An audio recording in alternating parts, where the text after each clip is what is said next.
All right. So having gone through these three theories, what I'm going to do is combine them together to create a comprehensive, holistic, broad theory of why societies rise and fall. Okay? All right.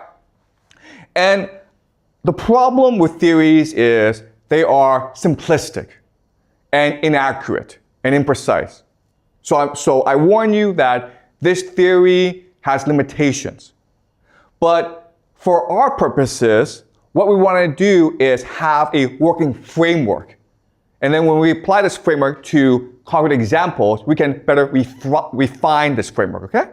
All right, so I warn you that this framework, there are a lot of problems with it, but it is a useful tool for us to analyze society in the past, okay? All right, so I'm going to make generalizations about how society is structured. So at the core of society, the very powerful people, these are certain families, okay? These are the founding families of this nation. And there's not that many of them, maybe 10, maybe 100, okay? But at most 100. So if you go back to the Roman Empire, and the Roman Empire controlled most of Europe, as well as Anatolia, Egypt. It was a huge area, but really there were only about 200 families that controlled the Roman Empire, okay? All right, so how these families express power, how they control power in society is through three mechanisms, okay? Three pillars of power. And these three pillars are finance. Okay? Finance, we talked about last class, it's just central banking. All right? Second pillar is religion. Religion is just what people believe, how to control what people believe. Now, the religion of today is science and technology. Okay? And the third pillar is intelligence or spies. All right? Now, for the purpose of, to save time, I'm not going to go too deeply into intelligence and religion, but I will in future classes, okay? I just need you to remember that there are three pillars of power at the core of society: finance, intelligence, and religion. And it's their nexus, their combination that allows the elite to control everyone else, okay? So from this nexus, they will control all aspects of society, including schools, including the military, including government,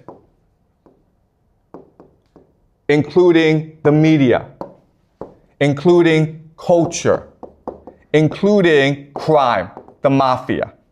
Okay? Every aspect of society that you can imagine is being controlled in some respect by this nexus of power.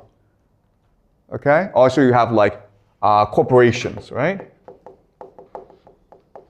And then at the outer edge are the people.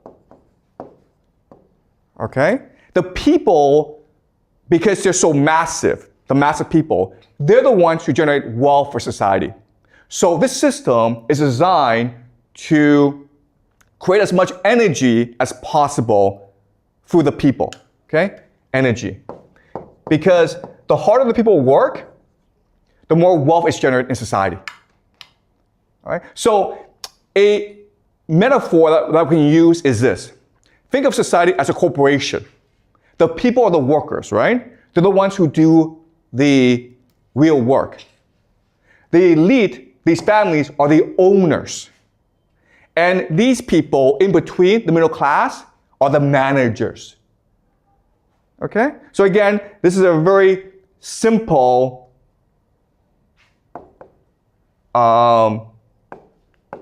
metaphor, and it's not accurate, but it's useful for analysis.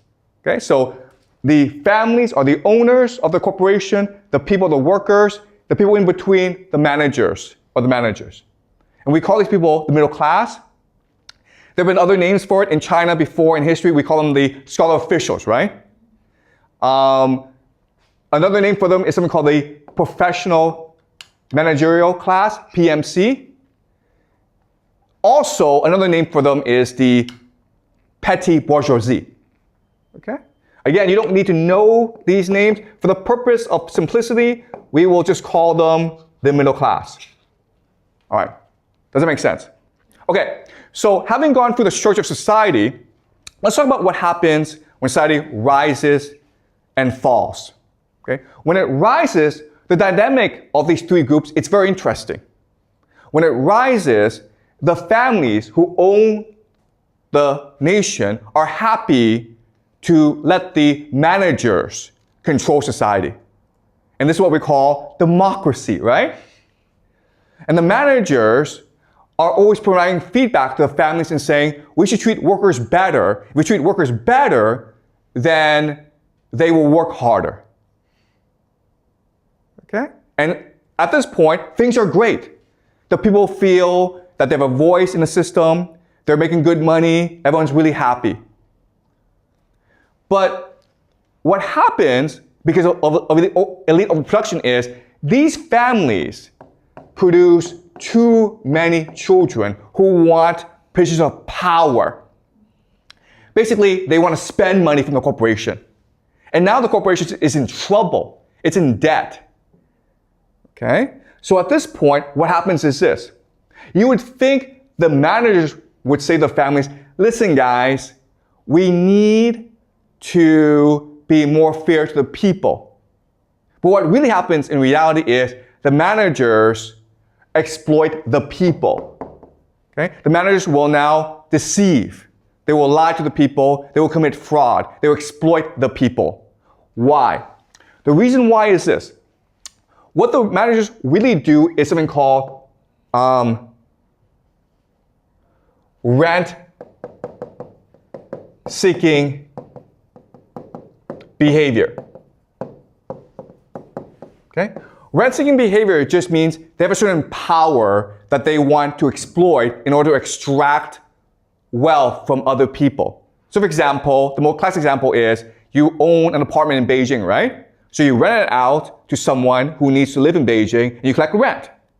Well, this is true for a lot of people. So if you are a lawyer, you collect rent because only you can work in the court system.